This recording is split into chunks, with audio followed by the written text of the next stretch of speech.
everyone. So I just got back from Feeding America, which is a food bank in Western Michigan, and so I just want to make a video about food waste real quick while it's still fresh in my mind. But to start out, I wanted to actually read a little excerpt from this book I've been reading. It's called Drawdown, the most comprehensive plan ever proposed to reverse global warming. Super good book, highly recommend it. But yeah, I just wanted to read a little bit from it. So, a third of the food raised or prepared does not make it from farm or factory to fork. This number is startling, especially when paired with this one. Hunger is a condition of life for 800 million people worldwide. And this one. The food we waste contributes 4.4 gigatons of carbon dioxide equivalent into the atmosphere each year, roughly 8% of total anthropogenic greenhouse gas emissions. Ranked with countries, food would be the third largest emitter of greenhouse gases globally, just behind the United States and China. A fundamental equation is off-kilter. People who need food are not getting it, and the food that is not getting consumed is heating up the planet. So it's super important not to waste food, because not only are people hungry that could use it, but also all of the food that's going to waste is contributing to global warming. And we're all earthlings, we all share this earth as our home. It's very important to protect it, and we need it for our survival. So the really unfortunate thing is that most of the food that we waste is not unintentional, it's actually willful, especially in the United States. For one, producers will produce a lot more than they need, and because they don't want to risk not having enough, and then consumers will get angry. Also, buyers will reject a lot of food because it's not aesthetically pleasing, so they won't buy a bruised apple because they don't think that the consumer will want it. So, like I said, I just got back from Feeding America, which is a co-op of 200 food banks and 900 different partners across Western Michigan that are trying to solve this problem of food waste and reallocate wasted food to families that need it.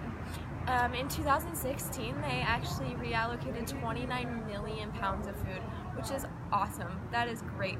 But unfortunately, even with programs like this all over, we're still wasting 30 to 40% of our food, and the average consumer wastes 25% of their food. So, guys, what are we gonna do about this? We need to do something.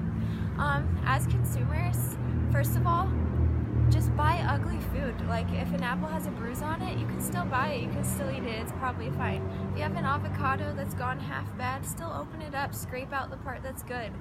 Anything that you're not going to use, try to start a compost.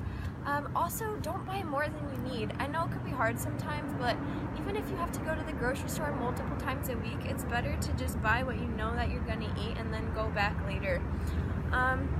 Also, sell-by dates. They should be changed to expiration dates.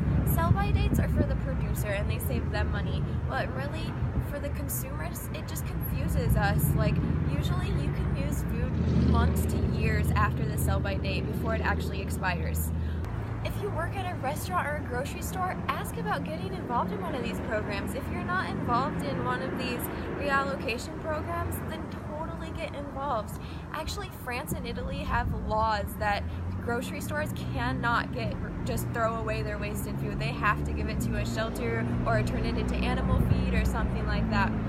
I don't know why the US can't do the same thing, right? So yeah, that's just some helpful tips. Hopefully you guys feel a little inspired, maybe want to do some more research. But yeah, I just want to finish up by actually reading a little bit more from this book. So after taking into account the adoption of plant-rich diets, if 50% of food waste is reduced by 2050, avoided emissions could be equal to 26.2 gigatons of carbon dioxide. Reducing waste also avoids the deforestation of additional farmland, preventing 44.4 gigatons of additional emissions. So if we adopt plant-rich diets and we reduce our food waste, we could make such a huge impact on global warming and really reverse what we've